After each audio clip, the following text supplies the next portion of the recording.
नमस्कार मित्रांनो, मुरांबा या मालिकेच्या 10 फेब्रुवारीच्या भागात आपण पाहणार आहोत. आरोही उष्टी हळद घेऊन येत असते त्यावेळी इरावती आजीला म्हणत असते, इतकी खुश होऊ नकोस, कारण ही उष्टी हळद ही अक्षयची नाही आहे. ही उष्टी हळद साईची आहे, जी आता रमाला लागणार आहे. त्याच वेळी आता तिथे एक मुलगा धावत पळत येत असतो आणि तो म्हणत असतो, स्वरा थांब.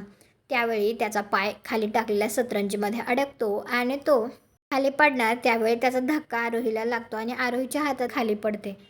त्यावेळी रमासुद्धा पुढे जात असते, तर अक्षय तिथे येतो आणि तो रमाला सावरतो.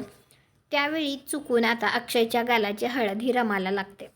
म्हणजेच आता अक्षयची उष्टी हळद तर रमाला लागली आहे. तर आरोहीला तर खूप आनंद होतो आणि ती आनंदात मोठ्या आवाजात म्हणते, वाव, बाबांची उष्टी हळद तर आईला लागली.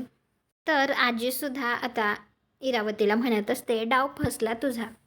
कारण आता रमा आणि अक्षयला वेगळं करणं तुझ्याच काय देवाच्याही हातात नाही आहे.